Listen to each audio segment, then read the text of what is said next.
देश भर में संगीत और कला के माध्यम से एक अनूठा परिचय देने वाला आजमगढ़ का हरिहरपुर घराना आज दहशत में है। घराने के उगते हुए सितारे पर ग्रहण की साया डाल दी गई। संगीत घराने के चिराग को दिन दहाड़े लंबी नींद सुला दी गई। मां जहां दीपक जलाती थी वहीं उसके घर के चिराग को बुझा दिया गया। मामला उत्तर प्रदेश के जनपद आजमगढ़ का है। संगीत घराने के नाम से विख्यात गांव हरिहरपुर में दिन दहाड़े मां सरस्वती के पुजारी आदर्श मिश्रा की गोली मारकर हत्या कर दी गई।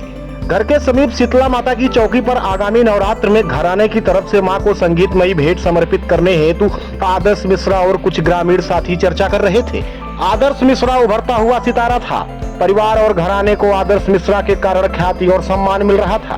उत्तर प्रदेश के मुख्यमंत्री योगी आदित्यनाथ ने भी आदर्श मिश्रा को अपनी जनसभा में सम्मानित किया था। शायद कम उम्र में इतनी तरक्की किसी की टीस बन गई, जिसकी कीमत आदर्श मिश्रा को अपनी जान देकर चुकानी पड़ी।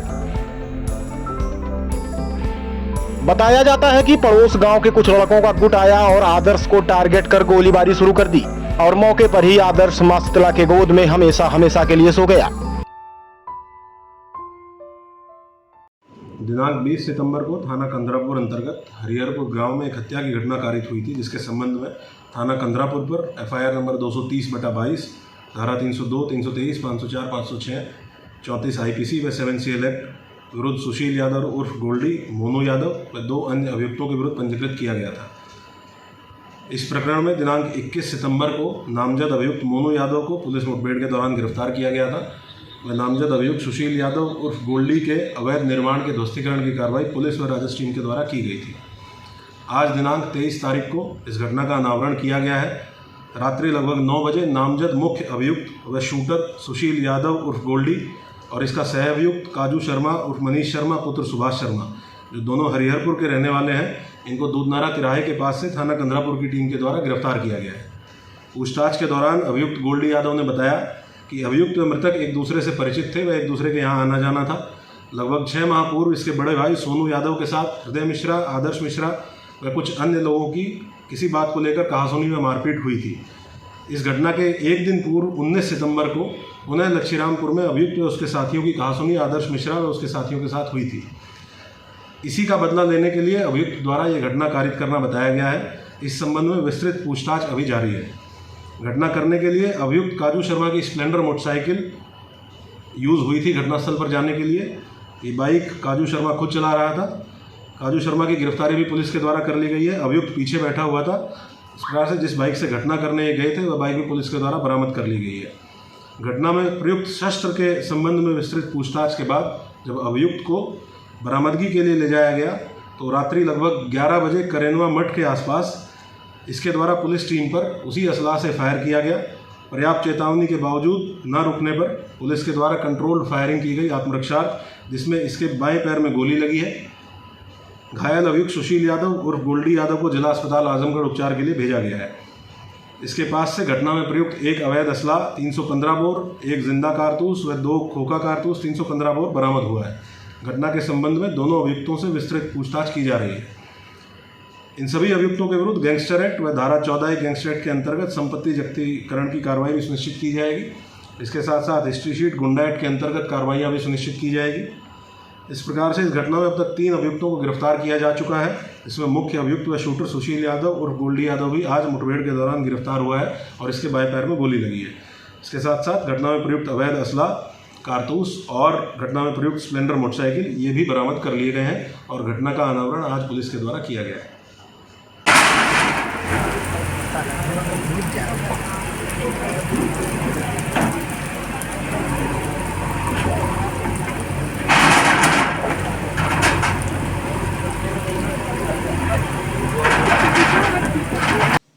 नमस्कार, मैं हूं हिमांशु त्रिपाठी। आप हमारे साथ वार्ता देख रहे हैं। आजमगढ़ जनपद में हम पहुंचे हैं। हरिहरपुर संगीत घराने में हम पहुंचे हैं। हरिहरपुर घराना उत्तर प्रदेश के साथ साथ भारतवर्ष में जाना जाता है कि हर एक घर संगीत का पुजारी है।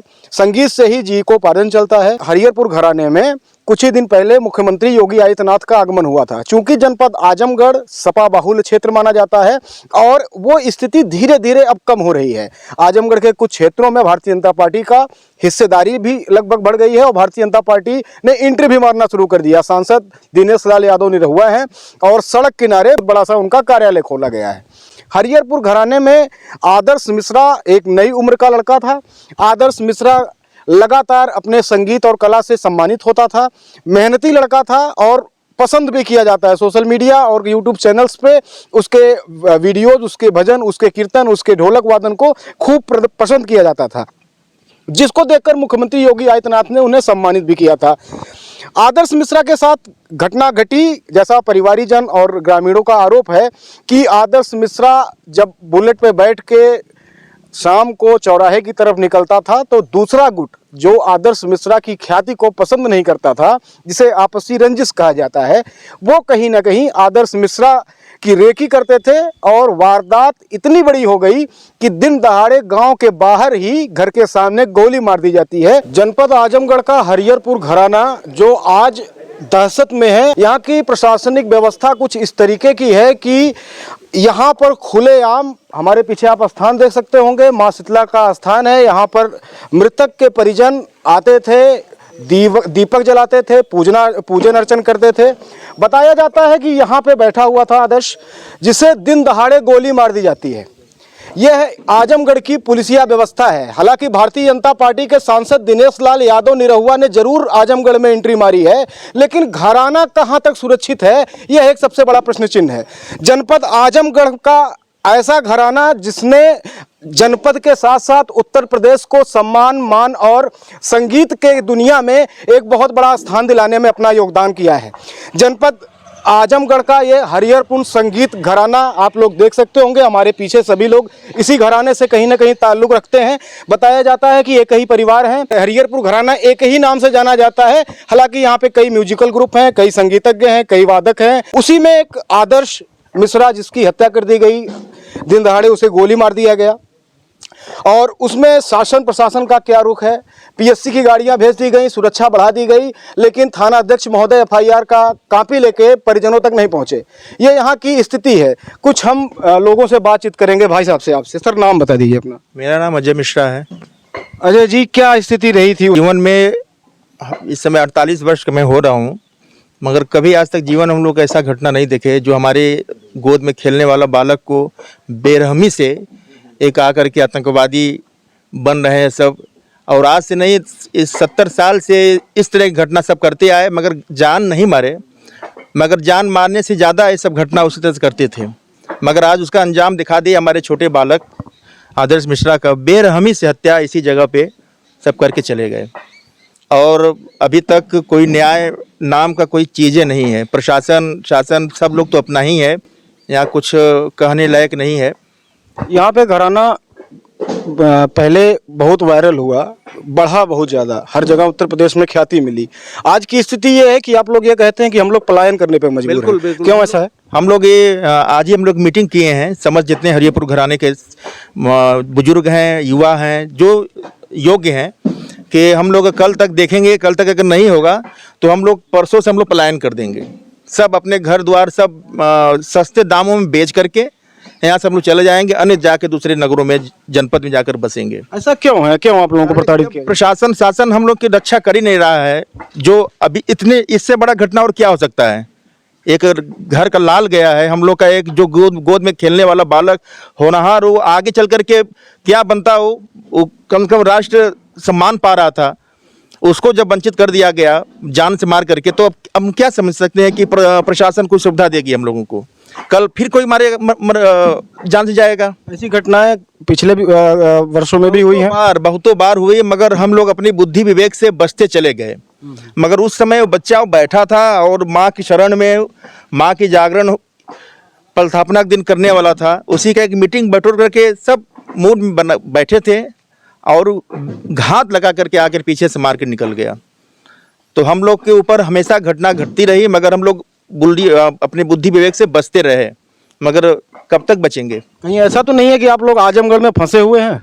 बिल्कुल बिल्कुल, ये आजमगढ़ वाकई में, अगर हम लोग कहीं अन्य जगह पर रहते, जैसे बनारस घराना, अन्य घराना हरिहरपुर घराना से छोटा है और बहुत पहले बना हुआ है, मगर आज देखिए, आज सब घराना कहाँ से कहाँ हो गया, हम लोग कहाँ से कहाँ फंसे हुए हैं। तो यहाँ पे हम लोग की कोई मान कदर है ही नहीं है। मुख्यमंत्री योगी आदित्यनाथ भी आए थे, बताया जाता है कि आदर्श को सम्मानित भी किया था। बिल्कुल, कष्ट वही बात क्या है कि जिस बच्चे को मुख्यमंत्री जी अपने हाथ से सम्मान किए हों, और उसी बच्चे को बेरहमी से हत्या कर दिया जा रहा है। तो अब इससे बड़ा अब क्या बता सकते हैं? प्रशासन सब बस खाली अपना अपना लोग अपना दायरा से बच रहे हैं, आ रहे हैं तो कुछ कह रहे हैं, कर रहे हैं कुछ, तो उससे हम लोग क्या अनुमान लगाएं? प्रशासन इतने हैं, दसों की संख्या में हैं, तो इनसे क्या अनुमान लगा सकते हैं? वहाँ पे कुछ भी घटना हो जाएगा, यहाँ जाते जाते लोग जाएंगे ना। तो सब लोग एक खाना पूर्ति हो रही है, कुछ भी नहीं हो रहा है। शासन भारतीय जनता पार्टी का है, पार्टी की तरफ से कोई मदद मिल रही है अभी तक आप लोगों को? पार्टी के कुछ गद्दार नेता आए और उन्हीं के कहने से बहुत बड़ा हम लोग आंदोलन करने वाले थे, रुके हुए हैं और आज तक कल तक भी देखेंगे हम लोग। उसके बाद हम लोग अपनी निर्णय कदम लेंगे। मतलब इतना सुरक्षित आप अपने आप को महसूस करते हैं कि यहाँ से पलायन करने के लिए मजबूर है? बस एक ही रास्ता बचा हुआ है, अगर नहीं करेंगे पलायन तो फिर भविष्य में फिर कोई मेरा अनुज चाहे अग्रज कोई जाएगा। अब आप देख सकते होंगे कि ये हरिहरपुर घराना, जितने हमारे दर्शक हैं सब अंबेडकर नगर जिला, बनारस और आजमगढ़ के ही हैं। आप लोग, हर व्यक्ति ये जानता होगा कि अगर आपके यहाँ कोई जागरण हुआ हो, कभी आपके यहाँ कभी ऑर्केस्ट्रा आया हो, आपके यहाँ कोई संगीत से जुड़ा फंक्शन हुआ है, तो उसमें हरिहरपुर का कोई ना कोई कलाकार, कोई ना कोई म्यूजिकल ग्रुप जरूर रहा होगा। आज स्थिति ये है कि अपने आप को यह घराना इतना असुरक्षित महसूस कर रहा है कि यहाँ से पलायन करने पर ये लोग मजबूर हैं। बताया यह जाता है कि दिन में ही कुछ मोटर साइकिल चलाते हुए, घर के सामने से अभद्रता करते हुए, गाली बकते हुए और यहाँ की महिलाओं के साथ, यहाँ के छोटे बच्चों के साथ गलत व्यवहार, अभद्र व्यवहार करते हुए निकलते रहते हैं, जिससे ये लोग असुरक्षित हैं। इसमें जिला प्रशासन के साथ साथ सभी लोगों को चैतन्य होना चाहिए और कहीं ना कहीं इस उत्तर प्रदेश के ऐसे घराने, ऐसे संगीत से जुड़े घराने का इन लोगों को सम्मान करना चाहिए और इनकी कहीं ना कहीं रक्षा करनी चाहिए। बने रहिए वार्ता के साथ, मैं हूँ हिमांशु त्रिपाठी।